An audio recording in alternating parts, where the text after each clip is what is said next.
আসসালামু আলাইকুম। আজকে রান্না করব সরিষা দিয়ে ঢেঁড়স। প্রথমে ফ্রাই প্যানে তেল গরম করে নিব।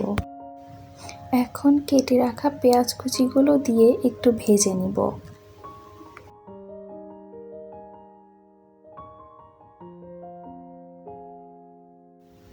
এখন কেটে রাখা কাঁচামরিচগুলো দিয়ে দিতে হবে। লাল হয়ে যাওয়া পর্যন্ত নাড়তে হবে। এখন জিরা এবং রসুন বাটা দিয়ে কিছুক্ষণ কষাতে হবে মশলাটা। এখন পানি দিয়ে কিছুক্ষণ নেড়ে নিতে হবে। এখন 1 চামচ পরিমাণ সরিষা বাটা দিয়ে আবার কিছুক্ষণ নেড়ে নিতে হবে।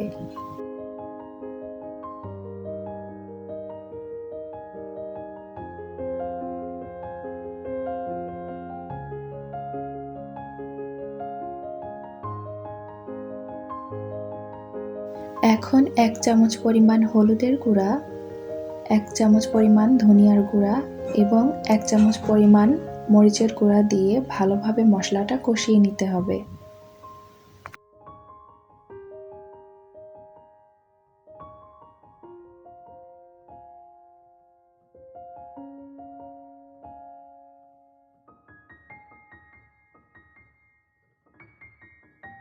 এখন কেটে রাখা ঢেঁড়সগুলোকে দিয়ে মশলার সঙ্গে নেড়ে ভালোভাবে মিশিয়ে দিতে হবে।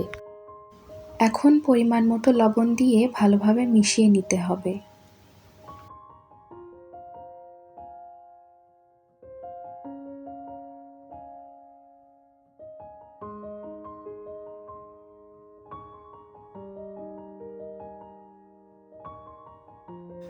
এখন কিছুটা পানি দিয়ে মশলাটা ভালোভাবে নেড়েচেড়ে কিছুক্ষণের জন্য ঢেকে রেখে দিতে হবে যেন সবজিটা সেদ্ধ হয়ে যায়।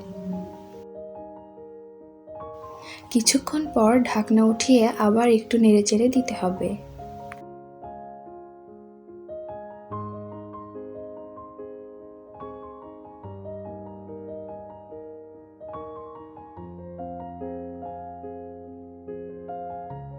এখন আবার একটু পানি দিয়ে উতলানোর জন্য রেখে দিতে হবে।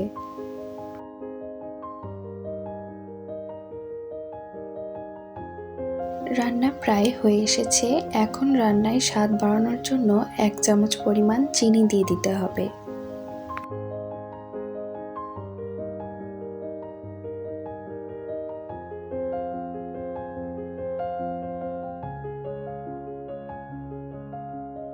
রান্না কমপ্লিট। এখন চুলা থেকে নামিয়ে একটি পাত্রে ঢেলে নিব। এটা আজকের রান্নার ফাইনাল লুক। রান্নাটি কেমন হলো কমেন্টে জানাবেন এবং চ্যানেলটি সাবস্ক্রাইব করে দিবেন। আল্লাহ হাফেজ।